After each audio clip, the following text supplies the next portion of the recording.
आज हम क्रिया के बारे में जानेंगे। हिंदी व्याकरण में क्रिया किसे कहते हैं, इसकी परिभाषा, इसके भेदों आदि पर हम विस्तार से चर्चा करेंगे। आइए देखते हैं क्रिया। क्रिया इसे अंग्रेजी में वर्ब कहते हैं। हम उदाहरणों के माध्यम से पहले जानने की कोशिश करेंगे कि आखिर क्रिया क्या है। पहला उदाहरण वाक्य के रूप में बच्चा पतंग उड़ा रहा है। दूसरा वाक्य मोर नाच रहा है। तीसरा वाक्य पिताजी डॉक्टर हैं। अब हम यहाँ पर देखते हैं उड़ा रहा है, ये तीन शब्द है। उड़ा रहा है जो कि क्रिया है। क्रिया विकारी शब्द होते हैं, ये अपना रूप परिवर्तित करते रहते हैं लिंग, वचन, पुरुष आदि के कारण के प्रभाव से। उड़ा रहा है, मोर नाच रहा है, यहाँ पर नाच रहा है क्रिया शब्द है। पिताजी डॉक्टर हैं, डॉक्टर हैं, ये डॉक्टर शब्द जो है, ये डॉक्टर है, ये क्रिया शब्द है। इस प्रकार हम देखते हैं कि जिस शब्द से किसी काम का करना या होना पाया जाए उसे हम क्रिया कहते हैं। देखते हैं बच्चा क्या कर रहा है। बच्चा पतंग उड़ा रहा है। कौन सा काम कर रहा है? उड़ाने का काम कर रहा है। इसी प्रकार मोर नाच रहा है। मोर क्या कर रहा है? मोर नाचने का काम कर रहा है। पिताजी डॉक्टर हैं। यहाँ काम का होना पाया गया है कि पिताजी क्या है? डॉक्टर हैं। इस प्रकार हम देखते हैं कि क्रिया शब्द क्या है। परिभाषा के रूप में इसे और स्पष्ट कर देना चाहते हैं। जिस शब्द से किसी काम का करना या होना पाया जाए उसे क्रिया कहते हैं। जिस शब्द से, ये शब्द जिस शब्द से, और शब्द आप उदाहरण में देख रहे हैं कैसे उड़ना, उड़ाना, खाना, पीना आदि। उदाहरण के रूप में हम देख सकते हैं जैसे जाना, पढ़ना, पाना, रोना, गाना, चलना, उड़ना आदि। अब इसके बाद हम क्रिया के मूल रूप को समझने की कोशिश करते हैं कि क्रिया का मूल रूप क्या होता है। मूल का अर्थ है जड़। मूल का अर्थ होता है जड़, मतलब वो अपना रूप पुराना परंपरागत रूप से रखे रहते हैं। इसके बाद ही हम इसमें जोड़ करके कुछ और नए शब्दों की रचना करते हैं, क्रिया शब्दों की रचना करते हैं। जैसे यहाँ पर इसे धातु भी हम कहते हैं। क्रिया के मूल रूप को हम धातु भी कहते हैं। जैसे जा, पढ़, लिख, आ, गा, खा, रो, पी आदि। क्रिया का ये मूल रूप है। इसमें जब हम ना प्रत्यय लगाते हैं, इन शब्दों में ना प्रत्यय के बारे में आप लोग पढ़ चुके होंगे कि किसी शब्द के अंत में लग करके नए शब्दों की रचना करते हैं। उन शब्दांशों को हम प्रत्यय कहते हैं। तो क्रिया का जो सामान्य रूप होता है वो हम ना प्रत्यय लगा करके बनाते हैं। क्रिया के मूल रूप में ना प्रत्यय जोड़कर क्रिया का सामान्य रूप बनाते हैं। जैसे जा है यहाँ पर मूल रूप और ना ये जाना शब्द बना। इसी प्रकार पढ़ शब्द मूल रूप है, ना प्रत्यय लगा इसमें और पढ़ना शब्द क्रिया का सामान्य रूप बना। अब हम देखते हैं कि सामान्य रूप से हम मूल रूप कैसे खोज सकते हैं, कैसे निकाल सकते हैं। तो हम एक तरीका अपनाते हैं कि आज्ञावाचक वाक्य बनाते हैं। यदि जाना शब्द सामान्य रूप आपके सामने रखा हुआ है, आपको मूल रूप इसका निकालना है, तो आप आज्ञावाचक वाक्य के रूप में बनाएंगे। जैसे तू जा, ये मूल रूप निकल आया जाना का। तू खा, ये मूल रूप निकल आया। इसी प्रकार गाना लिख शब्द है, यदि लिखना यहाँ सामान्य रूप बनाया गया। और यदि हम लिखना से बनाते हैं मूल रूप में ये हम खोजना चाहते हैं तो हम क्या करेंगे, तू लिख। इस प्रकार हम क्रिया के सामान्य रूप से जो है मूल रूप निकाल सकते हैं, मूल रूप खोज सकते हैं। अब हम आते हैं क्रिया के भेद पर। क्रिया के जो है कर्म के आधार पर दो भेद होते हैं। क्रिया के दो भेद होते हैं, किसके आधार पर, कर्म के आधार पर। पहला जो है वो अकर्मक क्रिया और दूसरा सकर्मक क्रिया। अब आइए आते हैं विस्तार से इसको समझते हैं कि अकर्मक क्रिया और सकर्मक क्रिया किसे कहते हैं। उदाहरण के माध्यम से इसे हम अच्छी तरह से समझने की कोशिश करते हैं। कर्म के आधार पर क्रियाएं दो प्रकार की होती हैं। पहला अकर्मक क्रिया। अकर्मक क्रिया जिस वाक्य की क्रिया को कर्म अर्थात ऑब्जेक्ट की आवश्यकता नहीं होती है उसे अकर्मक क्रिया कहते हैं। उदाहरण के तौर पर हम देखते हैं, बस चलती है, यहाँ पर ये क्रिया है। डॉक्टर जाता है, ये क्रिया है। बच्चा सोता है, ये क्रिया है। क्रिया का फल कर्ता पर पड़ रहा है। बस करता है, डॉक्टर करता है, बच्चा करता है। क्रिया का जो फल है, जो परिणाम है, जो असर है, वो किस पर पड़ता है, कर्ता पर पड़ता है। ऐसी क्रियाओं को हम अकर्मक क्रिया कहते हैं। यहाँ पर कहीं भी कर्म नहीं है, ऑब्जेक्ट नहीं है। इसलिए हम कह सकते हैं इस प्रकार कि जिस वाक्य की क्रिया को कर्म की आवश्यकता नहीं होती है उसे हम अकर्मक क्रिया कहते हैं। दूसरा आते हैं सकर्मक क्रिया। जिस वाक्य की क्रिया को कर्म की आवश्यकता होती है उसे हम सकर्मक क्रिया कहते हैं। उदाहरण देखिए यहाँ पर, मानवी किताब पढ़ती है। पढ़ती है ये क्रिया हो गया और ये किताब कर्म है, ऑब्जेक्ट। मानवी क्या पढ़ती है, मानवी किताब पढ़ती है, ये ऑब्जेक्ट इस क्रिया के साथ जो है वो कर्म है। यहाँ इस क्रिया को कर्म की आवश्यकता है, इसलिए इसे हम सकर्मक क्रिया कहते हैं। दूसरे उदाहरण में आप देखिए, भूमिका सब्जी बना रही है। यहाँ पर बना रही है ये क्रिया है और सब्जी ऑब्जेक्ट है, कर्म है और इस क्रिया को इस कर्म की आवश्यकता है, इसलिए इसे हम सकर्मक क्रिया कहते हैं। अब हम सकर्मक तथा अकर्मक क्रियाओं की पहचान कैसे कर सकते हैं, इसे जानने की कोशिश करते हैं। जब हम क्रियाओं के साथ क्या, किसे, किसको आदि प्रश्न पूछने पर और यदि उत्तर हमें मिल जाता है, कोई भी उत्तर मिल जाता है तो सकर्मक क्रिया कहते हैं वहाँ पर उस क्रिया को, और यदि कोई उत्तर नहीं मिलता है तो हम उसे अकर्मक क्रिया कहते हैं। उदाहरण देखते हैं हम, बालक आम खाता है, ये करता है, ये कर्म है, खाता है क्रिया है।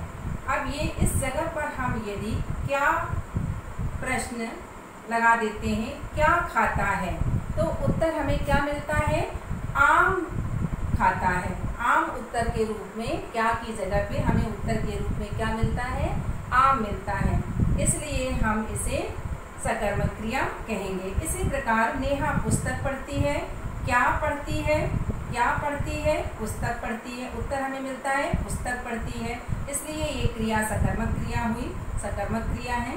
तीसरा उदाहरण देखिए, जोकर हंसता है। जोकर हंसता है, यहाँ हंसता क्रिया है, ये करता है। यहाँ कहीं भी ऑब्जेक्ट की आवश्यकता, यहाँ कर्म की आवश्यकता नहीं है, इसलिए ये क्रिया अकर्मक क्रिया हुई। बच्चा डरता है, ये डरता क्रिया है। यहाँ हम प्रश्न करते हैं यदि कि क्या डरता है, तो हमें उत्तर नहीं मिलता है, क्या डरता है। यहाँ पर कौन, यहाँ बच्चा यदि हम लिखते कौन डरता है, ये क्वेश्चन होगा तो हमें बच्चा कर्ता के रूप में उत्तर मिलता है, लेकिन कर्म के रूप में उत्तर नहीं मिलता। इसी प्रकार क्या हंसता है, यहाँ भी हमको उत्तर कोई नहीं मिल रहा है, इसलिए दोनों क्रियाएं जो हैं वो अकर्मक क्रिया हो गई। अब विशेष तौर पे हम ये जानेंगे कि सभी क्रियाएं जो हैं वो सकर्मक नहीं होती हैं। क्या प्रश्न करने पर ऐसा नहीं है कि हमें जो उत्तर मिल जाए तो इस आधार पर हम कह सकते हैं कि वो उस वाक्य में क्रिया सकर्मक है या अकर्मक। तो हमें इसे देखना पड़ेगा कि किस प्रकार जो है हम इसे समझ सकते हैं कि अकर्मक है कि सकर्मक। अब यहाँ पर उदाहरण देखते हैं। आसमान पर बादल छाए हैं। वाक्य के रूप में क्या है? आसमान पर बादल छाए हैं। यहाँ पर यदि हम क्या प्रश्न लगा करके उत्तर खोजते हैं, क्या छाए हैं, तो हम बादल छाए हैं, लेकिन यहाँ पर ये बादल जो है वो करता है। बादल क्या है? ये करता है, करता। ये यहाँ पर ऑब्जेक्ट कर्म नहीं है यहाँ पर, इसलिए ये अकर्मक क्रिया हुई। छाए है अकर्मक क्रिया हुई। इसी प्रकार सड़क पर पत्थर पड़ा है, तो यहाँ पे क्या पड़ा है? हम प्रश्न लगाते हैं यदि क्रिया के साथ, तो यहाँ पर हमको उत्तर मिलता है पत्थर, लेकिन ये इस वाक्य में ये पत्थर ही करता है, न कि ये कर्म है, तो इसलिए ये भी अकर्मक क्रिया हुई, अकर्मक क्रिया हुई। इसी प्रकार जूता घिस गया है ये क्रिया हुई। और जूता, आप वैसे ऑब्जेक्ट की जो परिभाषा है कि वस्तुओं को ही हम ऑब्जेक्ट कहते हैं जिसे हम छू सकते हैं, तो उस आधार पर हम नहीं कह सकते। इस वाक्य के आधार पर हम कहेंगे कि यहाँ पर ये करता हुआ, और ये इसलिए यहाँ पे क्रिया का जो व्यापार है उसका फल जो है ये जूता पर पड़ रहा है, इसलिए ये भी अकर्मक क्रिया हुई।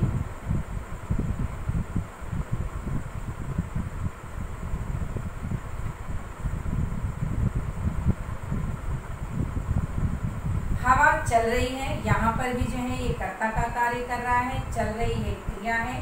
यहाँ पर जो है हवा क्या चल रही है, यदि प्रश्न हम लगाते हैं क्या चल रही है, उत्तर मिलता हमें हवा, लेकिन इस आधार पर हम इसे सकर्मक क्रिया नहीं कह सकते हैं। यह हवा कर्ता का कार्य यहाँ पर कर रही है, और ये क्रिया का जो फल है वो हवा पे पड़ रहा है, इसलिए अकर्मक क्रिया हुई। ये विशेष रूप से कई जगहों पे हमें मिलता है, इससे हमें कंफ्यूज होने की ज़रूरत नहीं है। ये हमें अच्छी तरह से समझ लेना चाहिए कि कर्ता का कार्य कर रहे हैं यहाँ पर ये सारी वस्तुएं या निर्जीव वस्तुएं। अब हम देखते हैं कि सकर्मक क्रिया के भी दो भेद होते हैं।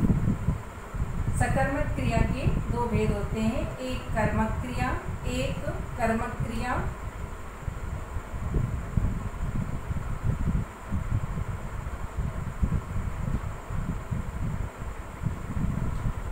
एक कर्मक क्रिया और दूसरा द्विकर्मक क्रिया। देखते हैं एक कर्मक क्रिया किसे कहते हैं? जिन सकर्मक क्रियाओं का केवल एक कर्म होता है उन्हें हम एक कर्मक क्रिया कहते हैं। उदाहरण देखते हैं, रघु ने कुर्सी तोड़ी। ये क्रिया आपको पहले से ही पता है, क्रिया, ठीक है। वाक्य बनाने के लिए हमें मूल आवश्यकता क्या होती है? कर्ता की होती है और क्रिया की होती है, कर्म भी बीच में होता है। तो यहाँ पर जो है क्रिया है ये तोड़ी, ये कर्म है, कुर्सी कर्म है।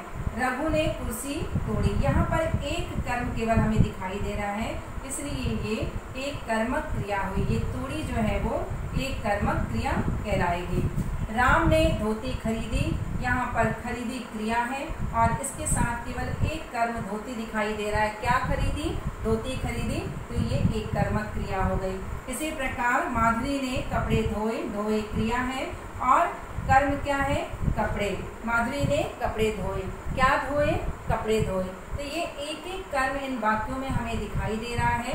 कुर्सी, धोती, कपड़े ये कर्म है और क्रियाओं के साथ ये लगे हुए हैं, सकर्मक क्रियाएं हैं। ये तोड़ी, खरीदी, धोई, ये धोए, ये सकर्मक क्रियाएं हैं, क्योंकि इन क्रियाओं को वाक्य में कर्म की आवश्यकता है, जैसा कि आपने परिभाषा पहले देखा है, पढ़ा है। तो ये एक एक कर्म यहाँ पर इन वाक्यों में हमें मिल रहे हैं, इसलिए ये एक कर्मक क्रियाएं हो गई। तोड़ी, खरीदी, धोए, ये एक कर्मक क्रियाएं हैं। अब हम आते हैं द्विकर्मक क्रिया पर। जिन सकर्मक क्रियाओं के दो कर्म होते हैं उन्हें द्विकर्मक क्रियाएं कहते हैं, द्विकर्मक क्रिया कहते हैं। अब इसको देखते हैं उदाहरण के द्वारा कि कैसी द्विकर्मक क्रियाएं कही जाती हैं। माँ ने करता है, बेटी को साड़ी पहनाई। आप जैसा कि सकर्मक क्रियाओं को या अकर्मक क्रियाओं को पहचानने के लिए आप प्रश्न बनाते थे क्रियाओं के साथ क्या, किसे, किसको आदि जोड़ करके। तो उस आधार पर हम देखते हैं कि यहाँ पर पहनाई तो क्रिया आपको पहले से पता है, पहनाई क्रिया है, ठीक है। माँ ने बेटी को साड़ी पहनाई, पहनाई क्रिया है। तो किसको पहनाई यदि प्रश्न यहाँ पर करते हैं तो एक कर्म हमको यहाँ मिलता है। किसको पहनाई क्वेश्चन लगाते हैं, बनाते हैं यदि हम किसको से, यहाँ पर किसको से किसको पहनाई तो बेटी को, तो एक जो है ये हमें कर्म मिलता है, एक कर्म यहाँ मिल जाता है।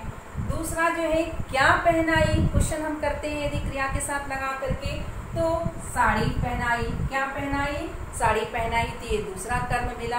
तो हम देखते हैं कि एक वाक्य में क्रिया के साथ हमें दो दो कर्म मिल रहे हैं, इसलिए ये पहनाई क्रिया जो है वो द्विकर्मक है।